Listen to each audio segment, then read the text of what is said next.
अनोखे मुकाम। उज्जवल भविष्य के स्वप्न के साथ उन्मुक्त गगन में भरी उड़ान, बाधाओं के बंधन काटकर साबित की अपनी पहचान। जो अपने बुलंद हौसलों से सामाजिक बेड़ियां तोड़कर लिख रही हैं वीरता की गाथाएं। मैं उन्मुक्त, मैं स्वच्छंद, मेरा ध्येय अनंत, मेरी दिशा अनंत। मिलिए इन प्रेरणादायक शख्सियतों से मेरे साथ कार्यक्रम तेजस्विनी में, सिर्फ डीडी न्यूज पर।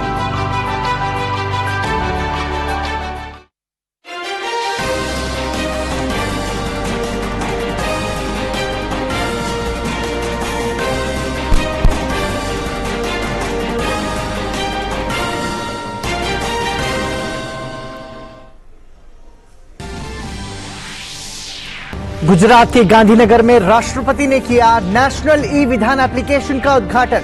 विधानसभा सदस्यों को भी किया संबोधित। कहा, इससे डिजिटल सदन में बन जाएगी विधानसभा। आज आयुष्मान भव अभियान की भी वर्चुअली शुरुआत करेंगी राष्ट्रपति।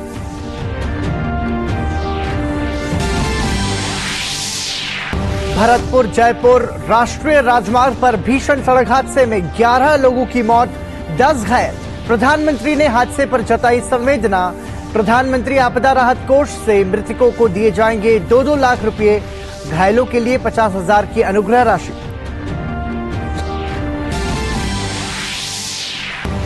सेवा पखवाड़ा को लेकर भाजपा अध्यक्ष जेपी नड्डा आज प्रदेश अध्यक्षों और प्रभारियों के साथ करेंगे बैठक।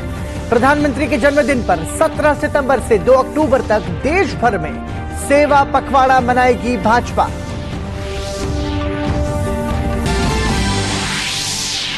भाजपा केंद्रीय चुनाव समिति की बैठक आज। आगामी विधानसभा चुनावों के लिए पार्टी के उम्मीदवारों के नाम पर की जाएगी चर्चा।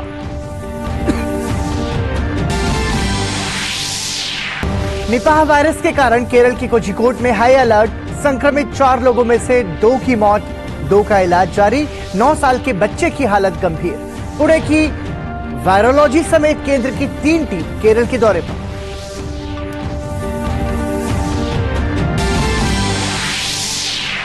रूस के राष्ट्रपति ने की प्रधानमंत्री नरेंद्र मोदी की तारीफ। कहा, प्रधानमंत्री मोदी के नेतृत्व में भारत ने पेश किया शानदार उदाहरण। मेक इन इंडिया को बढ़ावा देने के लिए सही काम कर रहे हैं प्रधानमंत्री।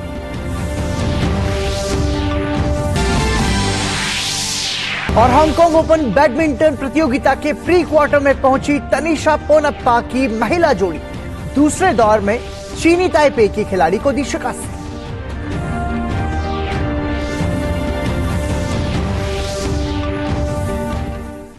नमस्कार, आप देख रहे हैं समाचार। आपके साथ मैं हूं पराक्रम सिंह शेखावत। और सुर्खियों के बाद आइए अब खबरों पर नजर डालते हैं विस्तार से। राष्ट्रपति द्रौपदी मुर्मू ने गुजरात विधानसभा में राष्ट्रीय ई विधान एप्लीकेशन परियोजना का उद्घाटन किया। विधानसभा को डिजिटल बनाने और टैबलेट के माध्यम से विभिन्न प्रौद्योगिकी आधारित संचालन में विधायकों की भागीदारी को बढ़ावा देने के उद्देश्य से ये योजना शुरू की गई है। ये प्रधानमंत्री नरेंद्र मोदी के वन नेशन वन एप्लीकेशन के विचार पर लागू की गई योजना है।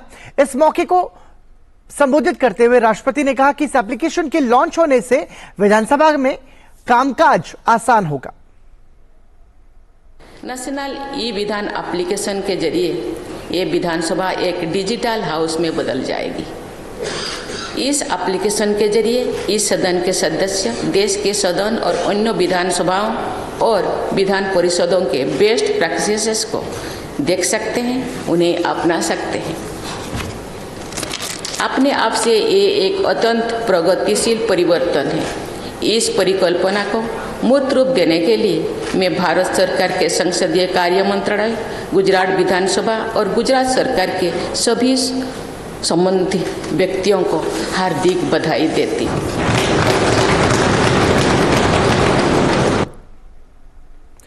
राष्ट्रपति ने कहा कि विधानसभा के डिजिटल होने के साथ ये पर्यावरण अनुकूल भी है। इस एप्लीकेशन का प्रशिक्षण स्थानीय भाषा में दिया जाएगा, जिससे कि जनप्रतिनिधियों को आसानी हो। सदन की पूरी प्रक्रिया पेपरलेस होने के से पर्यावरण की सुरक्षा भी हो सकेगी। मुझे ये जानकर बहुत खुशी हो रही है कि गुजरात विधानसभा सचिवालय ने प्रशिक्षण सामग्री गुजराती भाषा में भी उपलब्ध कराए हैं और इस भवन में ही नेवा सेवा केंद्र के माध्यम से प्रशिक्षण भी किया जा रहा है। गांधीनगर में आज राष्ट्रपति द्रौपदी मुर्मू केंद्रीय स्वास्थ्य मंत्रालय की आयुष्मान भव पहल का भी शुभारंभ करेंगी। आयुष्मान भव अभियान प्रधानमंत्री नरेंद्र मोदी के जन्मदिन 17 सितंबर से 2 अक्टूबर तक सेवा पखवाड़ा के तहत चलेगा। इस दौरान गांवों को आयुष्मान गांव भी घोषित किया जाएगा। सेवा पखवाड़ा के तहत स्वास्थ्य मंत्रालय कई कार्यक्रम आयोजित करेगा। आयुष्मान भारत के बचे लाभार्थियों का आयुष्मान कार्ड जल्द से जल्द बनाया जाए, इसके लिए स्वास्थ्य मंत्रालय आयुष्मान भव अभियान की शुरुआत कर रहा है। बुधवार को राष्ट्रपति गुजरात से इस अभियान को लॉन्च करेंगी। आयुष्मान भव अभियान प्रधानमंत्री मोदी के जन्मदिन 17 सितंबर से शुरू होगा और 2 अक्टूबर तक चलेगा। पीएम मोदी के जन्मदिन को सेवा पखवाड़ा के तौर पर मनाया जाता है। आयुष्मान भव अभियान के तहत आयुष्मान भव ऐप भी लॉन्च किया जाएगा। इस ऐप को लाभार्थी डाउनलोड कर सकते हैं और अपना आयुष्मान कार्ड खुद बना सकते हैं। इस दौरान आयुष्मान आपके द्वार 3.0 की शुरुआत होगी। आयुष्मान भव अभियान के तहत देश के 1.5 lakh health and wellness centre पर आयुष्मान मेले का आयोजन किया जाएगा, जहां लोगों की मुफ्त जांच, टीकाकरण और इलाज किया जाएगा। साथ ही सरकार की योजनाओं के बारे में जानकारी दी जाएगी। आयुष्मान मेला में देश में, जैसा मैंने बताया, 1,60,000 से अधिक हेल्थ एंड वेलनेस सेंटर है। हम इस अभियान से परमानेंट हर सप्ताह में आयुष्मान मेला हेल्थ एंड वेलनेस सेंटर पर लगाना चाहते हैं। वहां लाभार्थी आएगा, उसका स्क्रीनिंग होगा, उसको मुफ्त इलाज मिलेगा, उसको वैक्सीनेशन मिलेगा। सरकार की सारी योजना का फ्री लाभ उसको हेल्थ एंड वेलनेस सेंटर पर मिले, इसलिए आयुष्मान मेला परमानेंट बाद में, हम कल से प्रारंभ करवा रहे हैं, बाद में रेगुलर हर सैटरडे फ्राइडे जो भी स्टेट अपने स्टेट में अनुकूलता हो स्टेट उसके अनुसार सप्ताह में एक बार हेल्थ मेला लगाएंगे। आयुष्मान भव अभियान के तहत गांव के लाभार्थी को आयुष्मान कार्ड बनेगा, आभा कार्ड बनेगा, टीबी मरीजों की जांच होगी। जो गांव 100% इन योजनाओं को पूरा कर लेंगे उनको आयुष्मान गांव घोषित किया जाएगा। जिस गांव में 100% लाभार्थी आयुष्मान भारत योजना के है उसका कार्ड क्रिएट हो जाए, जिस गांव में 100% आभा अकाउंट खुला हुआ हो। तीसरा हमने कंपोनेंट रखा है टीबी पेशेंट। गांव में जितना टीबी पेशेंट है सभी का स्क्रीनिंग हो गया हो, और जो पेशेंट है सभी नागरिक का स्क्रीनिंग हो गया है और पेशेंट है उसका इलाज चालू हो गया हो। 3, कंपलसरी जिस गांव में हो गया है उसको आयुष्मान विलेज के रूप में 2 अक्टूबर को गांव में होने वाली, वैसे ही 2 अक्टूबर को गांव सभा वो कंपलसरी होती है। ये सभा में एक गांव में 3 व्यवस्था सुनिश्चित हो गई है, तो उसको आयुष्मान विलेज घोषित किया जाएगा। सेवा पखवाड़ा के तहत अंगदान और रक्तदान का विशेष अभियान चलाया जाएगा। रक्तदान के लिए ई रक्त कोष पोर्टल पर रजिस्ट्रेशन भी करवाया जा सकता है। अब तक 4,000 एनजीओ ने रजिस्ट्रेशन भी करा लिया है। आगरा में 17 सितंबर को एक साथ 3 से 4,000 लोग अंगदान की शपथ लेंगे। सेवा पखवाड़ा के तहत निक्षय मित्र को सम्मानित किया जाएगा। सेवा पखवाड़ा के दौरान हर गाँव और अस्पताल में स्वच्छता अभियान भी चलाया जाएगा। Nitendra Singh, DD news, Delhi. प्रधानमंत्री नरेंद्र मोदी कल 14 सितंबर को मध्य प्रदेश के सागर में बीपीसीएल की बीना रिफाइनरी में डाउनस्ट्रीम पेट्रोकेमिकल्स कॉम्प्लेक्स और रिफाइनरी विस्तार परियोजना की आधारशिला रखेंगे। बीपीसीएल नए भारत की आकांक्षाओं के अनुरूप बीना रिफाइनरी में आधुनिक पेट्रोकेमिकल्स कॉम्प्लेक्स विकसित कर रहा है। मंत्रालय ने कहा कि 49,000 करोड़ रुपए के निवेश से बुंदेलखंड के समूचे क्षेत्र में समृद्धि और खुशहाली आएगी। इस परियोजना के अंतर्गत बीना रिफाइनरी की क्षमता बढ़कर 110 लाख मीट्रिक टन प्रति वर्ष हो जाएगी।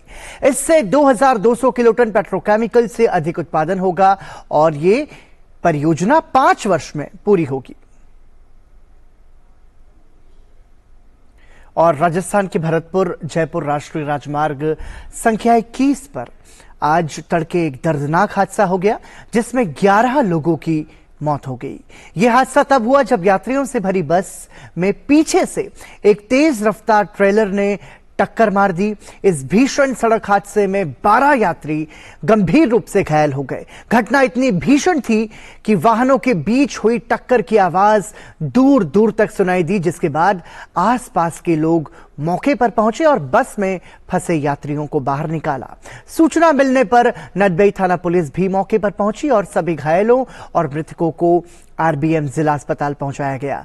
जानकारी के मुताबिक गुजरात के भावनगर से एक प्राइवेट बस में सवार होकर ये सभी यात्री मथुरा वृंदावन के दर्शन करने के लिए आ रहे थे कि हंतरा पुल के पास इनकी बस खराब हो गई। बस खराब होने के बाद कुछ यात्री बस के नीचे उतरकर खड़े हुए और कुछ यात्री बस में ही बैठे थे। इतने में ही तेज गति से आ रहे ट्रेलर ने उनकी सड़क किनारे खड़ी हुई बस पर जोरदार टक्कर मार दी। और प्रधानमंत्री नरेंद्र मोदी ने भरतपुर में हुए हादसे पर दुख जताया। सोशल मीडिया साइट एक्स पर प्रधानमंत्री कार्यालय की ओर से किए गए पोस्ट में कहा गया है कि राजस्थान के भरतपुर में हुआ सड़क हादसा अत्यंत दुखद है। इसमें गुजरात से धार्मिक यात्रा पर गए जिन श्रद्धालुओं को अपनी जान गंवानी पड़ी है, उनके परिवारजनों के प्रति मेरी शोक संवेदनाएं। इसी के साथ ही मैं सभी घायलों के शीघ्र स्वस्थ होने की कामना करता हूं। प्रधानमंत्री ने भरतपुर में दुर्घटना के कारण जान गंवाने वाले लोगों के परिजनों को पीएमएनआरएफ से 2-2 लाख रुपयों की अनुग्रह राशि को मंजूरी दी है।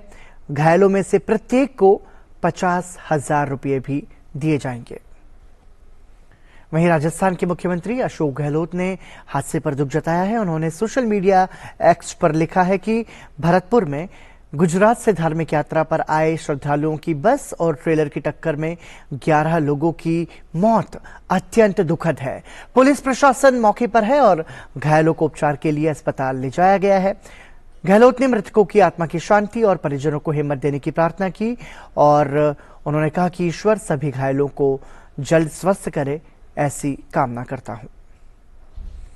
वहीं गुजरात के मुख्यमंत्री भूपेंद्र भाई पटेल ने भी भरतपुर बस हादसे पर दुख जताया है। उन्होंने सोशल मीडिया प्लेटफॉर्म एक्स पर लिखा कि दुख की इस घड़ी में राज्य सरकार मृतकों और घायल तीर्थयात्रियों के परिजनों के साथ खड़ी है। भरतपुर सड़क दुर्घटना की दुखद घटना में जान गंवाने वाले गुजरात के प्रत्येक तीर्थयात्री के परिवार को गुजरात सरकार द्वारा 4 लाख रुपए और घायलों को 50,000 रुपए प्रदान किए जाएंगे। वहीं भाजपा के अध्यक्ष जेपी नड्डा ने राजस्थान के प्रदेश भाजपा अध्यक्ष से राहत कार्यों की जानकारी ली और भरतपुर सांसद और जिला भाजपा टीम को तत्काल मौके पर जाकर हर संभव मदद करने का निर्देश दिया।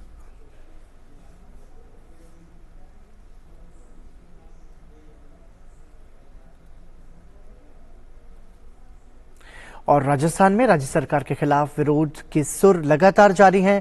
कांग्रेस विधायक भरत सिंह ने अपने ही सरकार पर भ्रष्टाचार का आरोप लगाते हुए मोर्चा खोल दिया है। भरत सिंह ने मुख्यमंत्री गहलोत पर भ्रष्टाचारियों को संरक्षण देने का आरोप लगाया।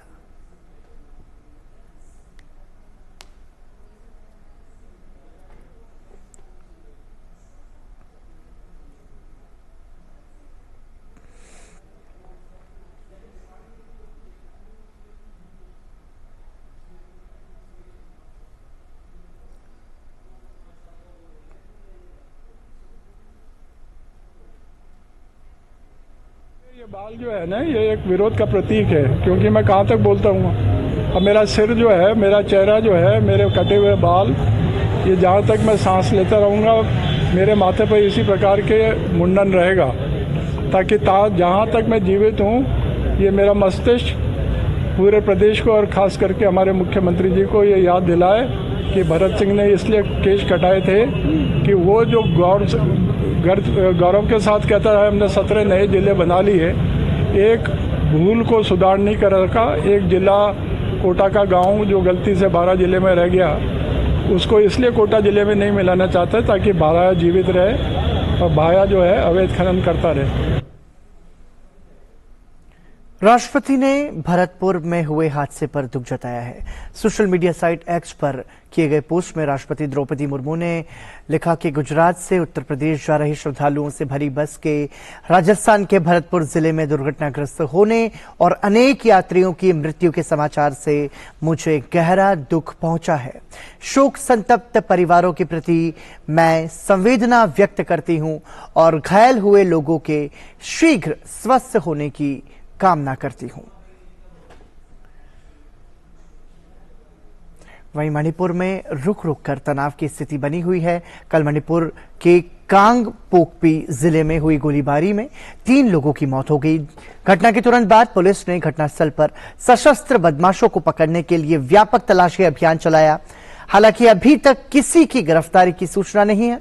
पुलिस ने एक बयान में कहा कि इम्फाल पश्चिम, इम्फाल पूर्व, थौबल, बिष्णुपुर और चुराचांदपुर जिलों के सीमांत और संवेदनशील इलाकों में तलाशी अभियान चलाया गया। पुलिस की ओर से अतिरिक्त सुरक्षा के लिए विभिन्न स्थानों पर कुल 129 चौकियां खोली गई। इसके अलावा सुरक्षा प्रतिबंधों के उल्लंघन के लिए 1733 लोगों को हिरासत में लिया गया।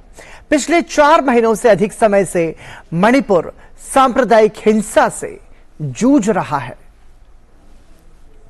वहीं भाजपा अध्यक्ष जेपी नड्डा सेवा पखवाड़ा कार्यक्रम की तैयारियों के लिए आज राज्यों के भाजपा अध्यक्ष और प्रभारियों के साथ बैठक करेंगे। वर्चुअल तौर पर होने वाली इस बैठक में सेवा पखवाड़ा के लिए पार्टी के राज्य स्तर पर हो रही तैयारियों पर चर्चा होगी। भाजपा 17 सितंबर से सेवा पखवाड़ा मनाने जा रही है। मोदी सरकार की योजनाओं और उपलब्धियों के बारे में इस दौरान जनता को जानकारी दी जाएगी। इस दौरान सेवा के कई तरह के आयोजन भी किए जाएंगे। सेवा पखवाड़ा 17 सितंबर से 2 अक्टूबर तक चलेगा।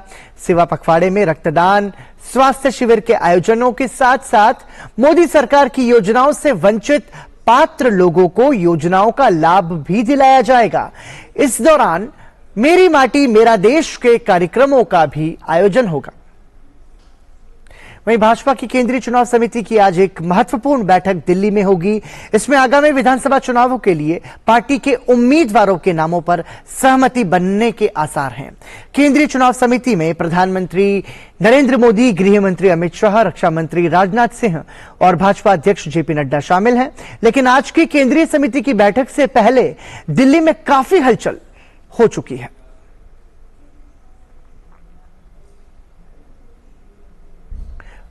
कल ही अमित शाह के आवास पर जेपी नड्डा की मौजूदगी में छत्तीसगढ़ भाजपा की कोर कमेटी के तमाम नेता इकट्ठे हुए और चुनाव पर मंथन हुआ।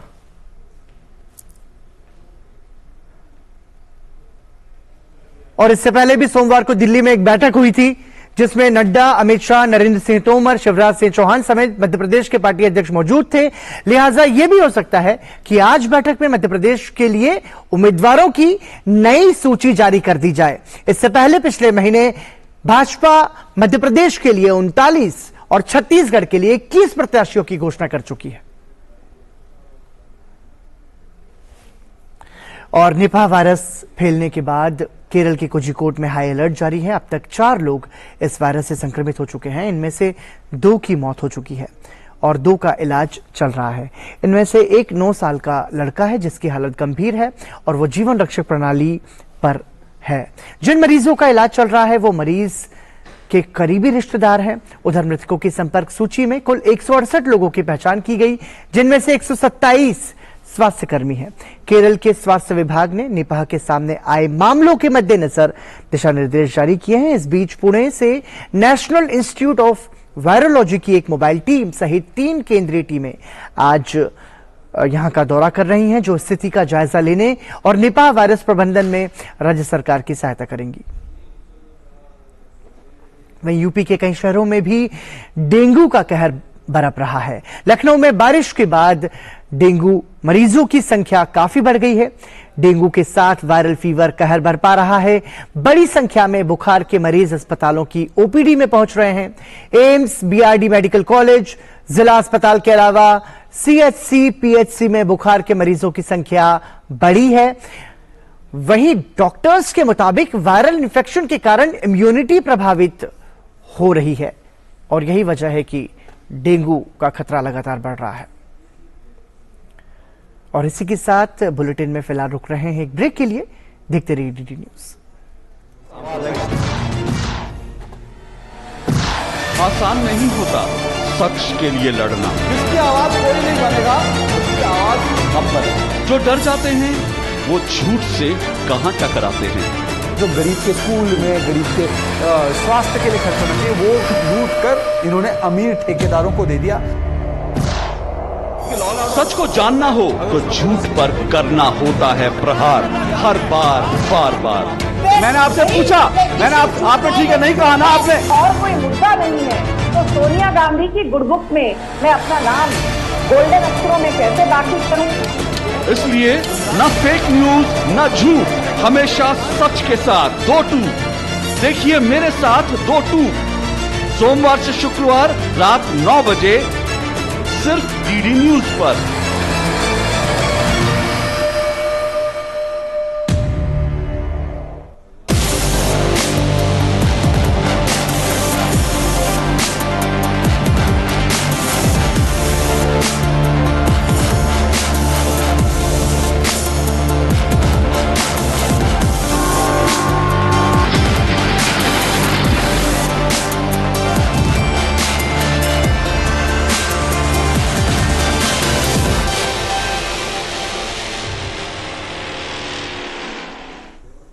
एक बार फिर आपका स्वागत। और बात करते हैं कुछ और खबरों की। जम्मू कश्मीर के राजौरी में सुरक्षा बलों ने मुठभेड़ में एक आतंकी को मार गिराया है।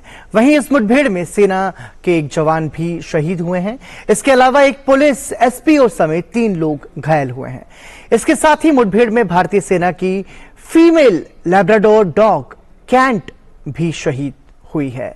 जम्मू डिफेंस के अनुसार 21 आर्मी डॉग यूनिट की 6 साल की फीमेल लैब्राडोर ने जम्मू कश्मीर में चल रहे राजौरी मुठभेड़ ऑपरेशन के दौरान अपने हैंडलर की रक्षा करते हुए अपनी जान दे दी।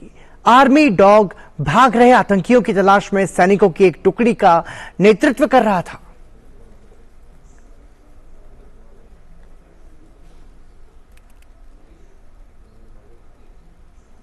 दरअसल कैंट सेना के सर्च ऑपरेशन में वो मदद कर रहा था और आतंकियों की तलाश में लगे जवानों को आगे बढ़ने में मदद कर रहा था। इस मौके पर से भारी मात्रा में हथियार, गोला बारूद, खाने की चीजें और बाकी चीजें बरामद की गई। आतंकी की अब तक पहचान नहीं हुई है। इससे पहले राजौरी जिले के नरला इलाके में पुलिस और सुरक्षा बलों की संयुक्त टीम को आतंकवादियों की मौजूदगी की सूचना मिली थी, जिसके बाद सुरक्षा बल मौके पर पहुंचे थे। सुरक्षा बलों ने आतंकियों को घेर लिया तो उन्होंने फायरिंग शुरू कर दी। इसके बाद जवाबी कार्रवाई में एक आतंकी मारा गया। वहीं तमिलनाडु में रेत माफिया और ठेकेदारों के खिलाफ प्रवर्तन निदेशालय ईडी ने छापेमारी की है, जिसके लिए पूरे तमिलनाडु में 30 स्थानों पर तलाशी ली जा रही है। अधिकारियों ने जानकारी देते हुए बताया कि चेन्नई, पुडुकोट्टई और डिंडीगुल में व्यक्तियों की परिसरों पर तलाशी जारी है। धन शोधन निवारण अधिनियम PMLA के तहत रेत माफिया और ठेकेदारों के खिलाफ ये कदम उठाए जा रहे हैं।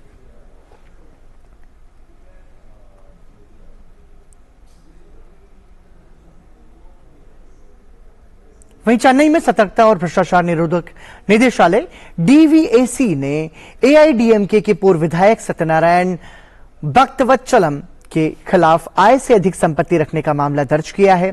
DVAC तमिलनाडु में बड़े स्तर पर तलाशी अभियान चला रहे हैं। पूरे तमिलनाडु में 18 स्थानों पर तलाशी की जा रही है। इसमें चेन्नई में 16 जगहों के साथ साथ तिरुवल्लुर और कोयंबटूर जिलों में भी तलाशी की जा रही है। वहीं उत्तर प्रदेश में समाजवादी पार्टी के नेता और पूर्व कैबिनेट मंत्री आजम खान के ठिकानों पर आज आयकर विभाग ने छापा मारा। अल जोहर ट्रस्ट के सिलसिले में ये छापे मारे जा रहे हैं। आयकर विभाग ने रामपुर, लखनऊ, सहारनपुर, गाजियाबाद, सहारनपुर में छापेमारी की है। जानकारी के मुताबिक छापेमारी के वक्त सपा नेता आजम खान अपने रामपुर स्थित आवास पर थे। अब तक मिली जानकारी के अनुसार आजम खान की मोहम्मद अली जोहर यूनिवर्सिटी के ट्रस्ट खातों की जांच हो रही है। वहीं ईडी ने आज तृणमूल कांग्रेस नेता और पश्चिम बंगाल की मुख्यमंत्री ममता बनर्जी के भतीजे अभिषेक बनर्जी को पूछताछ के लिए बुलाया है। अभिषेक बनर्जी को शिक्षा भर्ती घोटाला मामले में एजेंसी ने पूछताछ के लिए तलब किया है। प्रवर्तन निदेशालय ने कोयला घोटाला और पशु तस्करी मामले में भी अभिषेक को पहले कई बार तलब किया। इसके पहले जून में प्राथमिक स्कूल नौकरी घोटाले में पैसे के लेन देन की जांच के संबंध में उन्हें नोटिस भेजा गया था। तब अभिषेक बनर्जी पंचायत चुनाव का हवाला देते हुए जांच एजेंसी के सामने पेश नहीं हुए थे। वहीं तमिलनाडु के कैबिनेट मंत्री और मुख्यमंत्री स्टालिन के बेटे उदयनिधि स्टालिन के सनातन धर्म पर विवादित बयान देने के बाद मुश्किलें कम नहीं हो रही हैं। दिल्ली, उत्तर प्रदेश के बाद अब उदयनिधि के खिलाफ मुंबई से सटे मीरा रोड पुलिस स्टेशन में एफआईआर दर्ज हुई है। डीएम के नेता के खिलाफ आईपीसी की धारा 153A यानी कि धर्म, जाति और भाषा के आधार पर विभिन्न समूहों के बीच शत्रुता बढ़ाने और 295A यानी कि धार्मिक भावनाएं भड़काने के आरोप में मामला दर्ज किया गया है। बिहार के सीतामढ़ी जिले के एक स्कूल में खाना खाने के बाद कई बच्चों की तबीयत बिगड़ने का मामला सामने आया है। दरअसल जिले के रिखौली प्राइमरी स्कूल में मिड डे मील खाने के बाद 50 से ज्यादा बच्चों की तबीयत खराब हो गई, जिसके बाद उन्हें अस्पताल में भर्ती कराया गया। अभिभावकों का आरोप है कि मिड डे मील में छिपकली गिर गई थी, जिसे खाने के बाद बच्चों की तबीयत बिगड़ी। वहीं उत्तराखंड वक्फ बोर्ड ने राज्य के 117 मदरसों में एनसीईआरटी पाठ्यक्रम लागू करने का निर्णय लिया है, जिसमें संस्कृत भी शामिल है। इसकी जानकारी देते हुए उत्तराखंड वक्फ बोर्ड के अध्यक्ष शादाब शम्स ने कहा कि अब मदरसों में अन्य विषयों के साथ साथ बच्चे संस्कृत भाषा भी पढ़ेंगे।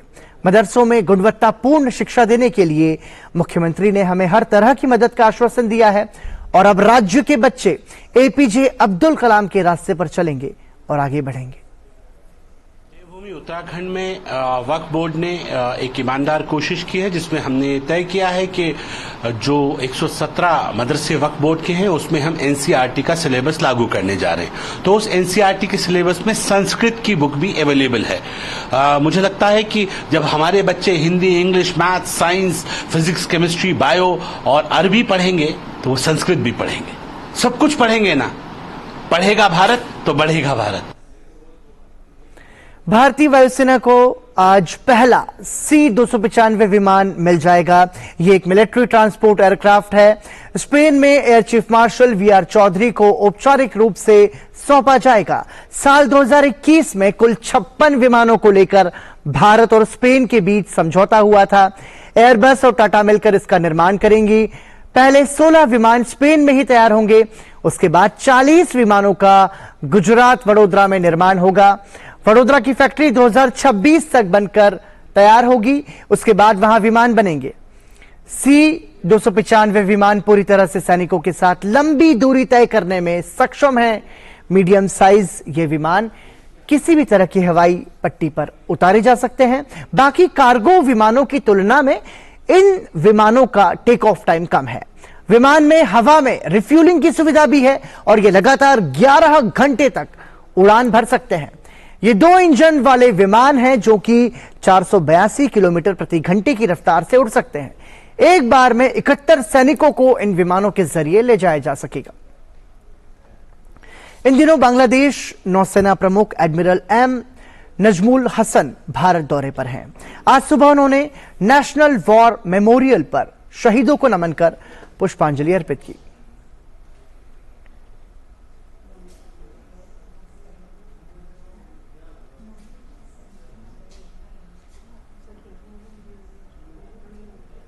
इसके बाद उन्हें गार्ड ऑफ ऑनर दिया गया।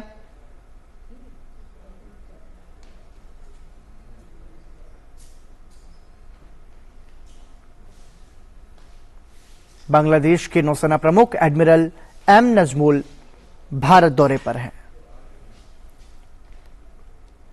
आज सुबह उन्हें पूरे सम्मान के साथ गार्ड ऑफ ऑनर दिया गया।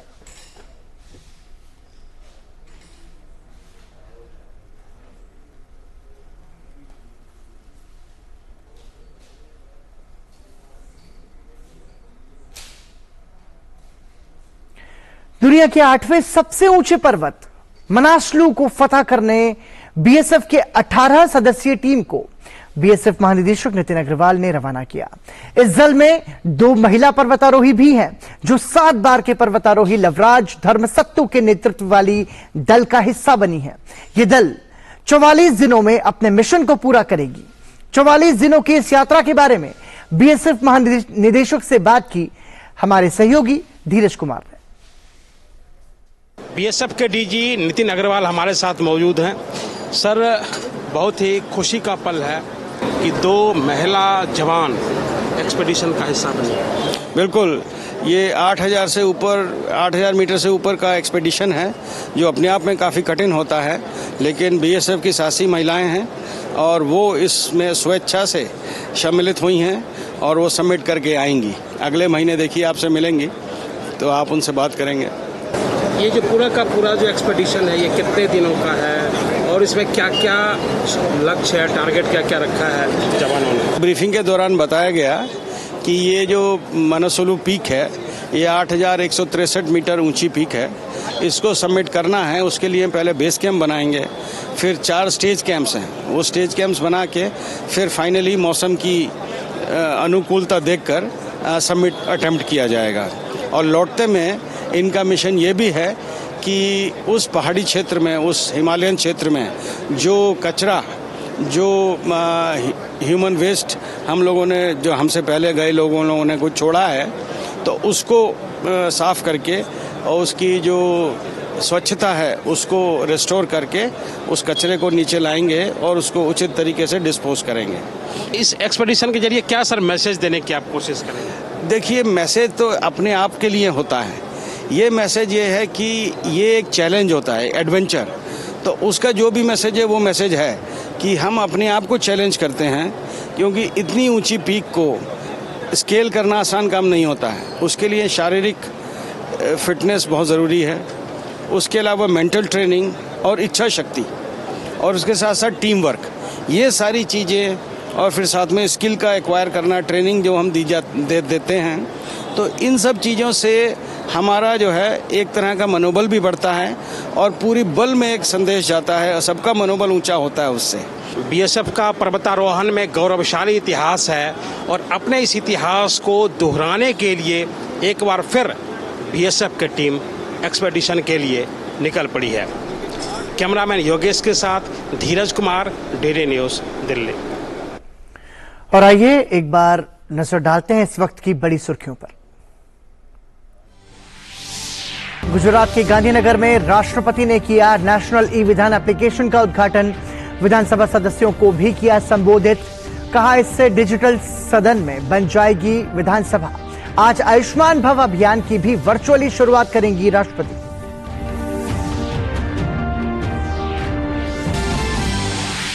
भरतपुर जयपुर नेशनल हाईवे पर भीषण सड़क हादसे में 11 की मौत, 12 लोग घायल। प्रधानमंत्री ने हादसे पर जताई संवेदना।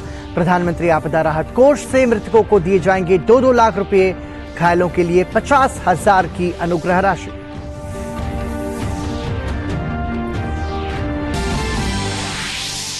सेवा पखवाड़ा को लेकर भाजपा अध्यक्ष जेपी नड्डा आज प्रदेश अध्यक्षों और प्रभारियों के साथ करेंगे बैठक। प्रधानमंत्री के जन्मदिन पर 17 सितंबर से 2 अक्टूबर तक देश भर में सेवा पखवाड़ा मनाएगी भाजपा।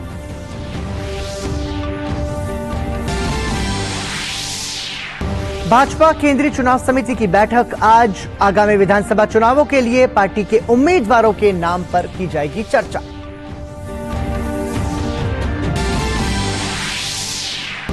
निपाह वायरस के कारण केरल के कोझिकोड में हाई अलर्ट। संक्रमित 4 लोगों में से 2 की मौत, 2 का इलाज जारी।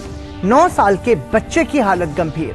पुणे की वायरोलॉजी समेत केंद्र की 3 टीम केरल के दौरे पर।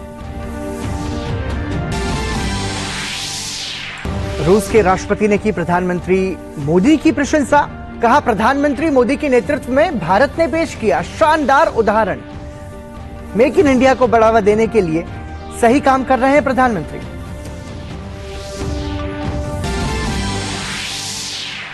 और हांगकांग ओपन बैडमिंटन प्रतियोगिता के प्री क्वार्टर में पहुंची तनिषा पोनप्पा की महिला जोड़ी। दूसरे दौर में चीनी ताइपे की खिलाड़ी को दी शिकस्त।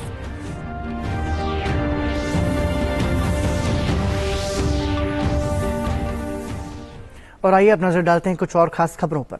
चौथी G20 सतत वित्त कार्य समूह की 2 दिवसीय बैठक वाराणसी में हो रही है।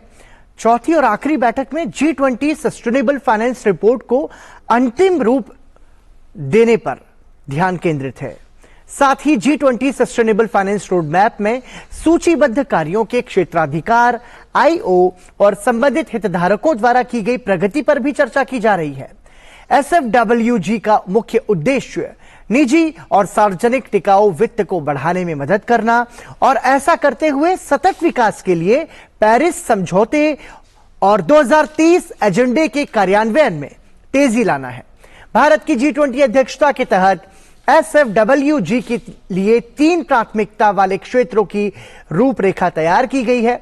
इसमें क्लाइमेट फाइनेंस के लिए समय पर और पर्याप्त संसाधन जुटाने के लिए तंत्र तैयार करना, सतत विकास लक्ष्यों के लिए वित्त सक्षम करना और सतत विकास की दिशा में वित्त पोषण के लिए पारिस्थितिकी तंत्र का क्षमता निर्माण करना शामिल है। ये प्राथमिकता वाले क्षेत्र स्थिरता पर भारत के फोकस और भारत की G20 प्रेसिडेंसी की थीम वसुधैव कुटुंबकम, एक पृथ्वी, एक परिवार, एक भविष्य को दर्शाते हैं।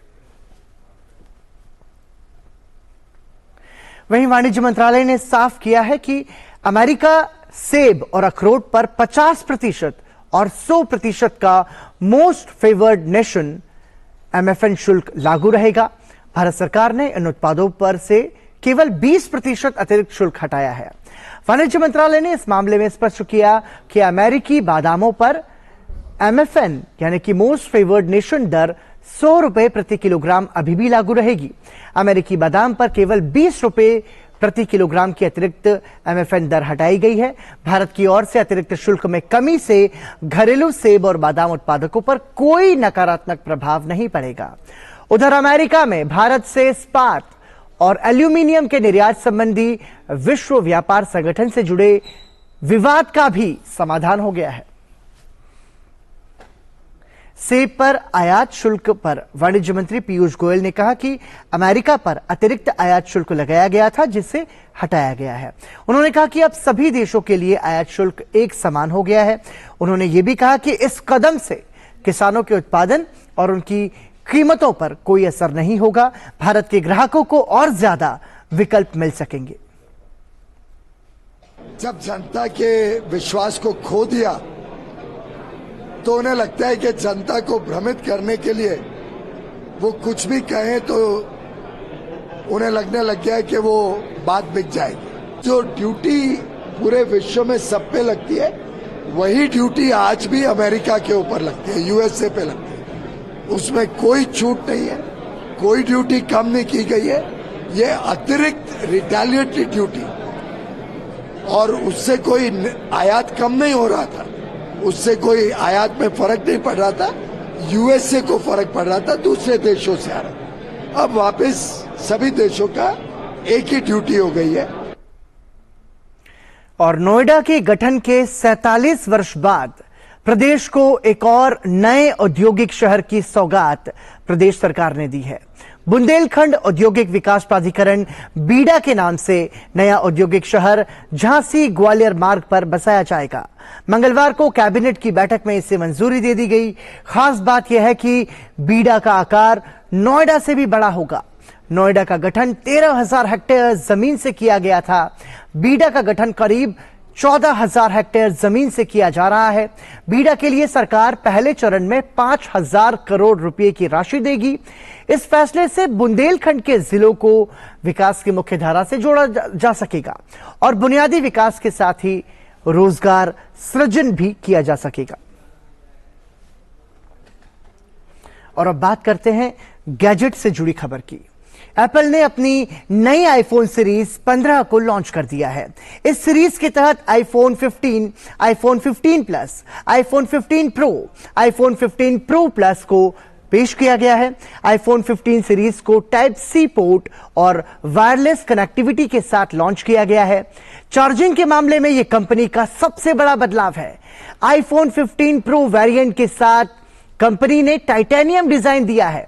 एप्पल के मुताबिक नए आईफोन के प्रो मॉडल में उसी टाइटेनियम ग्रेड का इस्तेमाल हुआ है जो कि नासा के मार्स रोवर में था। आईफोन 15 प्रो अब तक का सबसे हल्का प्रो मॉडल होगा।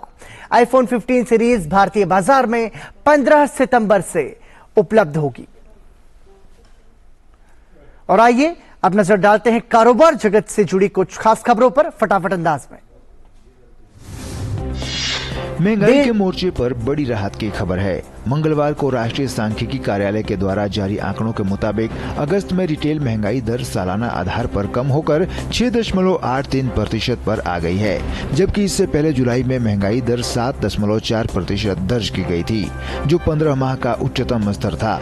वहीं फूड प्राइस इंडेक्स में गिरावट दर्ज की गई है। भारतीय रिजर्व बैंक ने 2023-24 के लिए रिटेल महंगाई दर के 6% रहने का अनुमान लगाया था। देश का औद्योगिक उत्पादन जुलाई महीने में 5.7% बढ़ा है। राष्ट्रीय सांख्यिकी कार्यालय की तरफ से मंगलवार को जारी आंकड़ों के मुताबिक पिछले साल इसी महीने में 2.2% की वृद्धि हुई थी। आंकड़ों के मुताबिक विनिर्माण क्षेत्र का उत्पादन जुलाई 2023 में 4.6% बढ़ा है। वहीं खनन उत्पादन में 10.7% और बिजली उत्पादन में 8% की वृद्धि हुई है। भारत में घरेलू हवाई यात्रियों की संख्या अगस्त में सालाना आधार पर लगभग 23% बढ़कर 1.24 करोड़ पर पहुंच गई। ये आंकड़ा 1.18 करोड़ के कोविड पूर्व स्तर से 6% अधिक है। क्रेडिट रेटिंग एजेंसी इक्रा ने मंगलवार को ये जानकारी दी। केंद्रीय सड़क परिवहन और राजमार्ग मंत्री नितिन गडकरी ने डीजल वाहनों की खरीद पर 10% अतिरिक्त जीएसटी लगाने संबंधित प्रस्ताव की खबरों को गलत ठहराया है। गडकरी ने सोशल मीडिया प्लेटफॉर्म एक्स पर लिखा कि सरकार की तरफ से ऐसे किसी भी प्रस्ताव पर अभी विचार नहीं किया जा रहा है। स्पाइस जेट ने काल एयरवेज और उसके प्रमोटर कलानिधि मारन को 380 करोड़ रुपए के ऑर्डर में से 100 करोड़ रुपए का भुगतान कर दिया। कंपनी ने मंगलवार को जारी बयान में ये जानकारी दी। इससे पहले सोमवार को दिल्ली हाई कोर्ट ने लो कॉस्ट एयरलाइंस को भुगतान पूरा करने को कहा था। पूंजी बाजार नियामक सेबी ने इलिक्विड स्टॉक ऑप्शंस फर्जी ट्रेड में शामिल होने के लिए 7 संस्थाओं पर कुल 35 लाख रुपए का जुर्माना लगाया है। सेबी ने कहा कि रिवर्सल ट्रेडिंग कर संस्थाओं ने पीएफयूटीपी मानदंडों का उल्लंघन किया है। वंदे भारत ट्रेनों के कोच बनाने के लिए आदित्य बिरला समूह की हिंडाल्को इंडस्ट्रीज और इटली की मेट्रा एसबीए ने करार किया है। इस पार्टनरशिप का उद्देश्य भारत में high speed aluminium rail coach बनाने के लिए बड़े साइज के एल्युमिनियम एक्सट्रूजन और फैब्रिकेशन टेक्नोलॉजी को लाना है। इटली की कंपनी एक्सचर्ड और वैल्यू एडेड एल्युमिनियम एक्सट्रूजन का उत्पादन करने में अपनी विशेषता के लिए प्रसिद्ध है। आईटी सेवा क्षेत्र की प्रमुख कंपनी आईबीएम का मानना है कि घरेलू बाजार पर मंदी का कोई असर नहीं है। आईबीएम के प्रबंध निदेशक संदीप पटेल ने कहा कि जब आप भारत के सभी संकेतकों, व्यापक और सूक्ष्म क्षेत्रों को देखते हैं तो ये जरूरी नहीं कि हमने यहाँ मंदी देखी हो, विशेष रूप से उन बुनियादी चीजों के संदर्भ में जहाँ बाजार बढ़ रहा है। घरेलू बाजार में कोई मंदी नहीं है। भारतीय आईटी इंडस्ट्री में मंदी का कोई असर नहीं। Bureau report, DD news. रूस के राष्ट्रपति व्लादिमीर पुतिन ने प्रधानमंत्री नरेंद्र मोदी की प्रशंसा की है। उन्होंने कहा कि प्रधानमंत्री Modi make in India programme को बढ़ावा देने के लिए अच्छा काम कर रहे हैं। पुतिन ने ये बात व्लादिवोस्तोक में 8वें ईस्टर्न इकोनॉमिक फोरम में पूछे गए सवाल के जवाब में कही। उन्होंने कहा कि रूस को अपने यहां बनी कारें इस्तेमाल करनी चाहिए।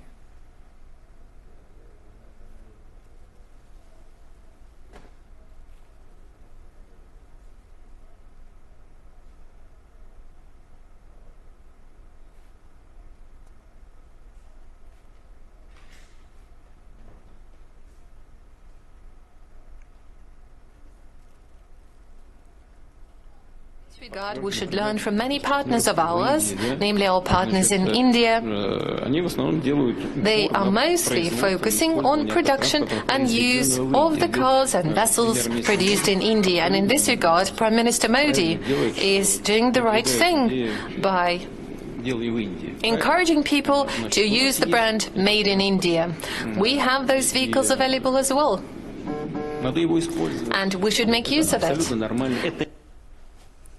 साथ ही पुतिन ने कहा कि प्रस्तावित India middle east Europe economic corridor से रूस को कोई नुकसान नहीं होगा, बल्कि फायदा ही होगा। ये कॉरिडोर रूस को लॉजिस्टिक विकसित करने में मदद करेगा। उन्होंने कहा कि इस परियोजना पर लंबे समय से बातचीत चल रही थी और अमेरिका इस समझौते में अंतिम समय में शामिल हुआ है। उन्होंने कहा कि इस परियोजना से अमेरिका को बहुत ज्यादा फायदा नहीं होगा।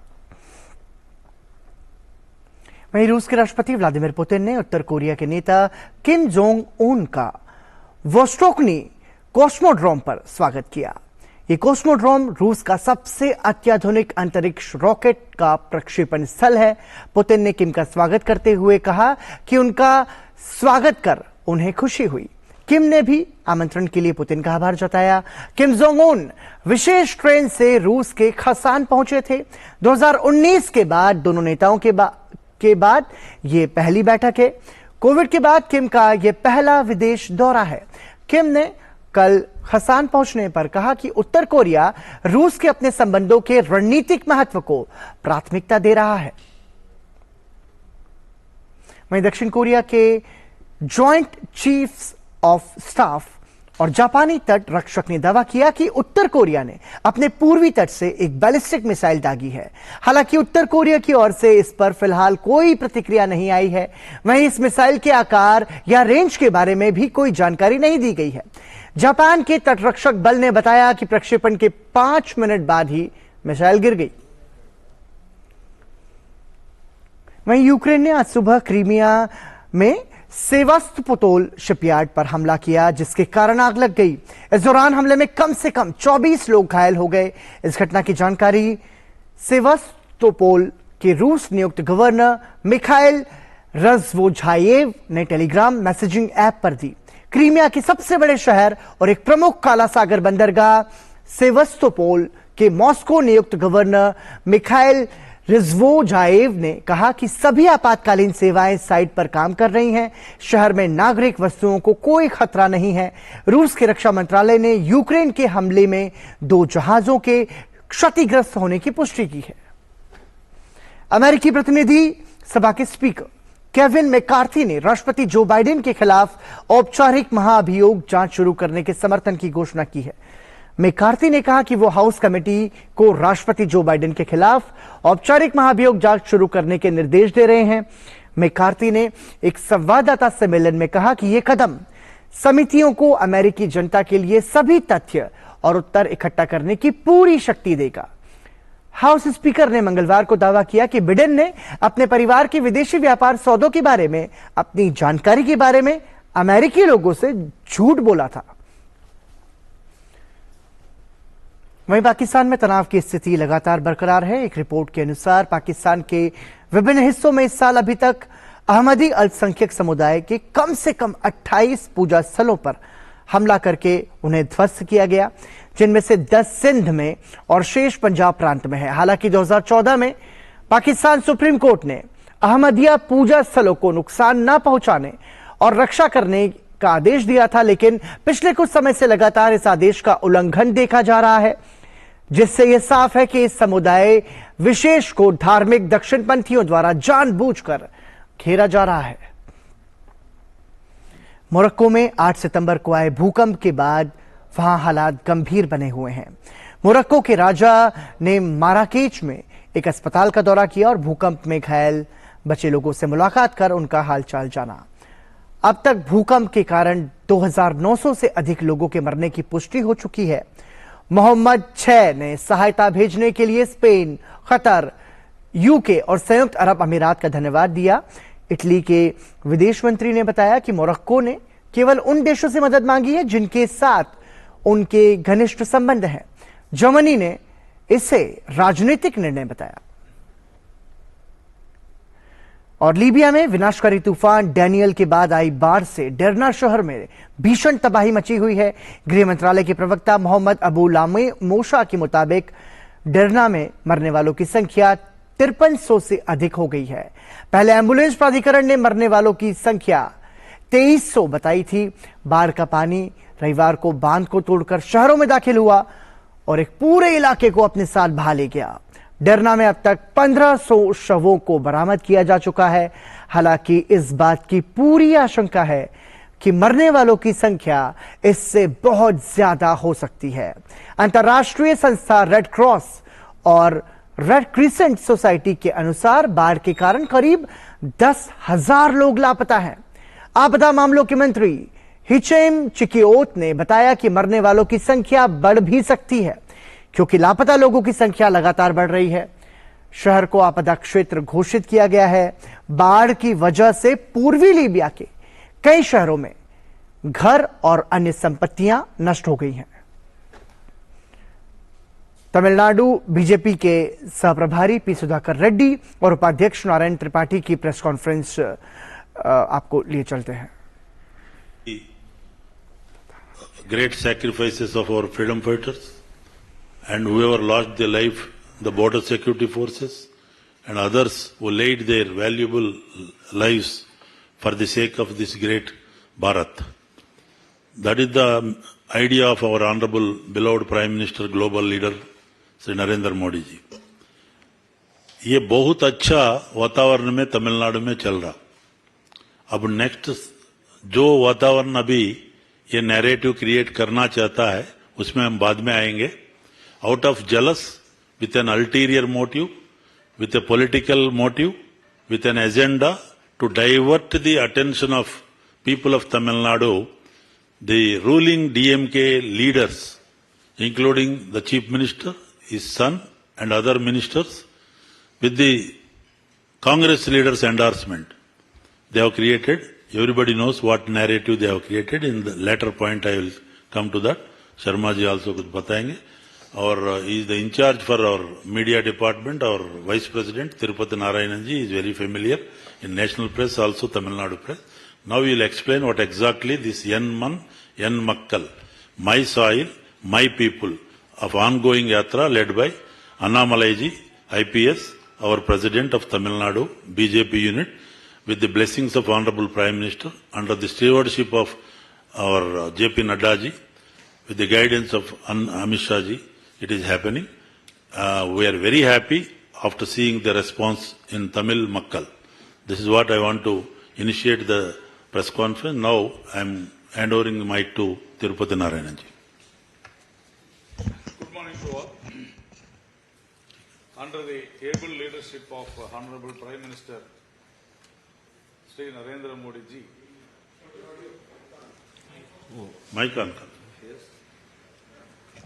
It's okay now? Yeah. Good morning to all. Yeah, it's there. Yes. Under the able leadership of Honorable Prime Minister Shri Narendra Modi ji, the country is witnessing a rapid transformation. The same way, to make his goal become the vision, and it should definitely reflect in the state of Tamil Nadu. Our dynamic young president, Sri Annamalai, IPS, is making a very big change in Tamil Nadu. That is the crux of this press meet. More than 55 constituencies have been covered till yesterday. Around 11 parliamentary constituencies have been covered till yesterday. Wherever this yatra goes, wherever Mr. Annamalai goes, people are thronging, people are going towards him. He is seen as a hero, he is seen as a savior, he is seen as a person to change the entire politics of the state. People want change, that is what we feel in Tamil Nadu. And what we are doing in this particular yatra, that is the main thing, that is what we wanted to discuss, and how people are accepting BJP in Tamil Nadu, why people are accepting BJP in Tamil Nadu. In Tamil Nadu, what we have done in this Padayatra is that we have printed, so far we have distributed around 5 lakhs copies of books that describes the contribution to Tamil Nadu by Mr. Narendra Modi, the Prime Minister of India, what social welfare schemes we have given, we have done, what are the infrastructure activities we have done so far in Tamil Nadu, how Tamil Nadu has grown in the last 9 years with the help of the central government. So that is what we have been doing there. And apart from this, we have narrated the absolute infrastructure activities, the growth of industries, the growth of the pilferage, stopping the pilferage. See, mainly speaking, Tamil Nadu has been though it is an advanced state. A lot of pilferages in the central government schemes we have seen so far, because as you all know, the implementing agency of central government schemes are the state governments. So we have seen rampant corruption so far in the last 2.5 years of DMK rule. Now this Padayatra also explains how DMK is a corrupt government in the last 2.5 years, making corruption in the central government schemes also when the state government is implementing. That we have been making it, and then we reach out to the public, we reach out to the people of Tamil Nadu for Meendum Vendum Modi. We again want Modi as the Prime Minister. So people are giving a huge welcome, wonderful welcome. They are receiving our State President, Mr. Annamalai, thinking that Mr. C. Narendra Modi has come to Tamil Nadu. That kind of reception what we see in Tamil Nadu. And the third is that we have made stalls for PM schemes, wherein the beneficiaries are identified, and people who have not availed these facilities are being told as to how they can avail these schemes, and also new party memberships are being made. And we have a thing called Pugar Patti, where we have a complaint box. In this complaint box, our people, our party cadres go before the Yatra and they collect the complaints from people. We have received more than thousands and thousands of complaints against the state government, particularly about the corruption. And it emphasizes and it assures, it recalls the words told by PTR Palanivel Tyagarajan, the former finance minister of Tamil Nadu, who said that more than 20,000 crores have been, diverted or taken over by son and son-in-law. So these kinds of complaints we are receiving, and we are trying to solve all those things locally with our party cadres. And our President, Mr. Annamalai, is meeting all Grama Sabha presidents and farmers, fishermen. He talks about the problems faced by them, the beneficiaries who have been benefited, like micro enterprises, farmers, particularly Kisan Samman Yojana, and the crop insurance. So, and Mudra Yojana. So many people have come forward praising the Prime Minister, that because of the Prime Minister's schemes, their life has become easy, they have become richer, and they are coming forward to join BJP, they are coming forward to vote for BJP, and they are assuring that BJP will come to the ruling in Tamil Nadu very shortly. And there are a lot of things, local problems, like we had a lot of problems in Kovilpatti area, Sivagasi area, where these crackers, matchbox industry was at a very poor stage. Now, because of this Yatra, we were able to clear everything, and Mr. Annamalai is addressing everything. We are very... Tamil Nadu BJP के प्रदेश उपाध्यक्ष को आप सुन रहे थे, नारायण तिरुपति, जिनका कहना था कि प्रधानमंत्री नरेंद्र मोदी के नेतृत्व में तमिलनाडु में बीजेपी सत्ता में काबिज होगी, क्योंकि हम जनता तक पहुंच रहे हैं। तमाम सारी ऐसी केंद्र सरकार की योजनाएं हैं जिसका सीधा लाभ तमिलनाडु की जनता को मिल रहा है, और इसी की वजह से भाजपा फिर से तमिलनाडु में अपना वर्चस्व कायम करेगी। इसी के साथ समाचार में अभी के लिए इतना ही, लेकिन डीडी न्यूज पर खबरों का सफर लगातार जारी है। नमस्कार।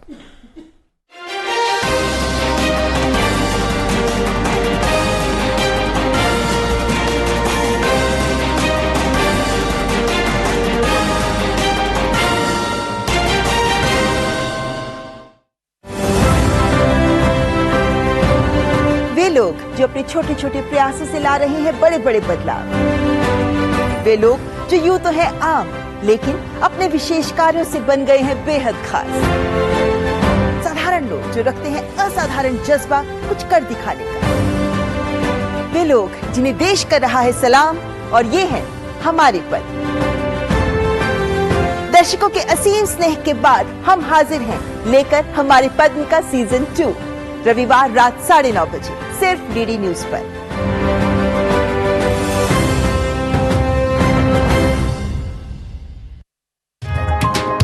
चाय की प्याली के साथ खबरों से भरी नई सुबह, देश की राजनीति, आम जन की कहानी, विदेशों की हलचल, कारोबार का गुणा भार, खेल का मैदान, मनोरंजन और ज्ञान विज्ञान, विरासत और संस्कृति के साथ सेहत की बात और ग्लैमर का तड़का।